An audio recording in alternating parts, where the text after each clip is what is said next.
ہماری زندگی کا مقصد کیا تھا؟ وما خلقت الجن والانس الا لیعبدون. اللہ فرماتا ہے لوگوں میں نے تمہیں فقط اس لیے پیدا کیا، فقط اس لیے پیدا کیا. یہ ترجمہ ہے قرآن کی آیت کا، فقط اس لیے پیدا کیا کہ میری عبادت کرو. اللہ فرما رہا ہے. تو ہماری زندگی کا اصل مقصد تو وہ ہے جس کی طرف ہماری ذمہ داری تھی عبادت، اور رزق ذمہ تھا اللہ کے. ہم نے کیا کیا؟ ہم رزق کو اپنے ذمہ لے بیٹھے، عبادت کو ترک کر دیا. ساری زندگی بھی کماتے رہیں گے، کبھی پوری نہیں پڑے گی. رزق کو اللہ کے ذمہ چھوڑو، عبادت کے نظریے سے جو بھی کام کرو، جس کام میں بھی نکلو. بھائی مزدوری کرنا عبادت نہیں ہے، عبادت ہے، عین عبادت ہے. جو بندہ صبح سے لے کے شام تک مٹی اٹھاتا ہے وہ عبادت میں ہے.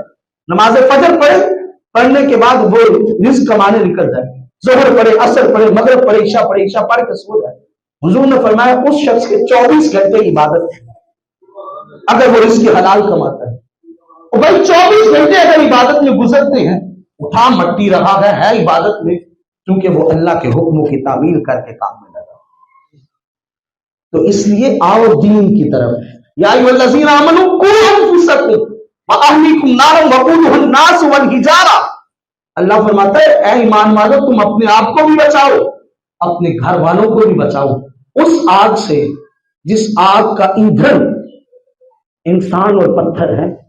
پتھر بھی پگھلیں گے تو انسان کیا ہے؟ اے میرے بھائیوں، ہم نے اپنے آپ کو بھی بچانا، اپنی اولادوں کو بھی بچانا ہے. اگر کسی کو میری کوئی بات بری لگی ہو تو اللہ کی رضا کے لیے معاف کر دیجیے گا، چونکہ میری زندگی کا مقصد تیرے دین کی سرفرازی. میں اسی لیے مسلمان، میں اسی لیے نمازی.